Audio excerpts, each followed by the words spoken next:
All right, so where do we begin with this vehicle? This was bought, or given, I should say, to my mother back in 2018. The gentleman drove it up until like 276,000 miles, 274,000, somewhere around there. And he knew it needed some work, and because of the miles, he didn't want to be responsible for selling it for much money and then someone saying something happened to it. But he thought it still had some life left in it and just needed some maintenance, which he had done originally. He took very good care of this thing. The timing belt was done, I believe, at least once. I'm going to assume so. No proof of that.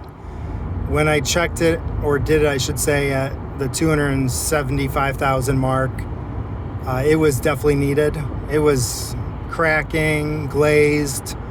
No leaks or anything in there that were that bad. Mainly valve cover and oil pan gaskets, which were all done by myself as well. But when I went in there and did the valve covers, of course I did the spark plugs, the timing belt, water pump, tensioner, idlers, if there were, I can't remember how many idler pulleys. Everything was pretty much done. So I also, of course, did, when the coolant's being drained, I always try to do the thermostat as well, even if it's on the same location, which it was not. So that was done too. And over the years, the only really major breakdown that I had was kind of recently, last year, late last year, the radiator finally sprung a leak. And they had noticed a leak, and then after driving it one or two more times, it completely went out. Fortunately, I had already told my mom what to do in case something had happened. She caught it, saw the thermostat climbing, pulled over, asked me if she could drive it just a couple more miles. Gladly, she did not, or she would have definitely popped a head gasket, guaranteed. Aluminum top ends on these, they'll definitely pop one. They don't take much, overheating them. So she let us sit. Brother-in-law put distilled water in it, got it home after it cooled down, only a couple more miles. But again, in a situation like that, you have a coolant leak and your thermostat starts rising, you don't wait till it goes to hot. You pull over, otherwise you have a very good chance of trashing the engine. And even though this has high miles, it would have been a real sad event of affairs, because I got some time into this thing. And my family, even, they've had to fix a few things. My mom put a battery in it, and I believe, I don't know if they did the alternator or the starter. I don't think the starter. I feel like she did something else too. It wasn't that expensive though. I can't remember exactly what it was. That might have been the previous car actually. I don't even know if it was done to this one. So definitely the battery. That's pretty much, I think, the only thing they've had to do, other than I've done the tires. Originally when she got the vehicle, the brake pads were done. She was on metal pretty much when I inspected.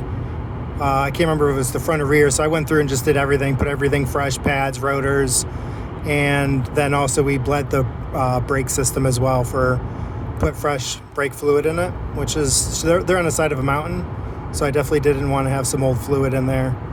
Like I said, I've gone through everything but the transmission fluid on this has not been touched. It's never leaked, and in one of my previous videos I thought it was finally that, but it was actually the misfire, not the transmission. Transmission's still going strong. I am going to recommend my friend who is taking this vehicle to at some point do that. Drain, not a flush, and it'll be fine. I'm not worried about changing it, since the fluid is dark but it's not burnt. It can be done.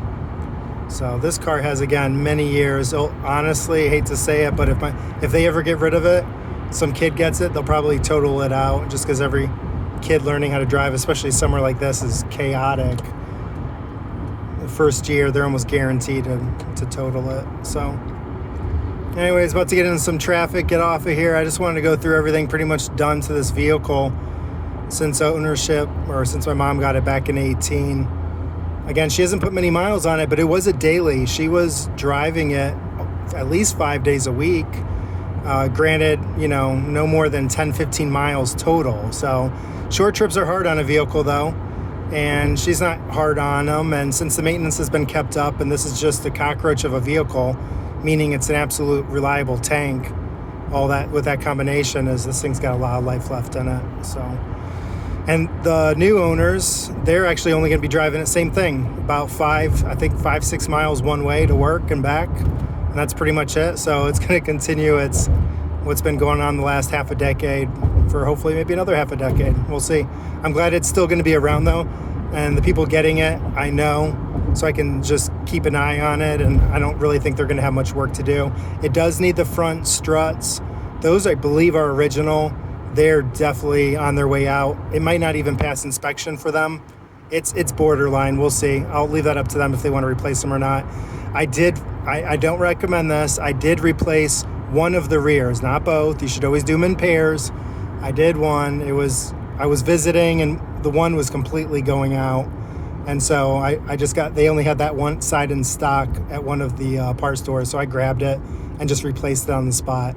And the other side actually still looks decent. So honestly, it needs front struts before it even needs that one individual rear one possibly replaced. So yeah, vehicle solid. Everything works. Sunroof even. It's fully loaded for a cheap car. AC works on it.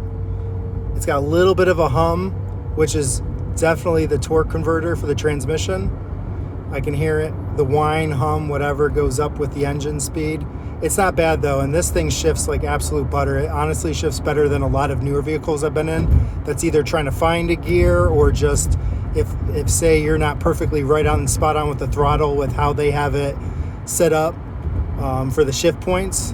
Honestly, this thing shifts better than newer cars I've been in. So for an old 4-speed, it's the original with the V6. Typically these more powerful engines for these years, the transmissions like Hondas, they always go out. Not on this one though. It's good for another 100,000, 200 probably easily. Y'all have a great day.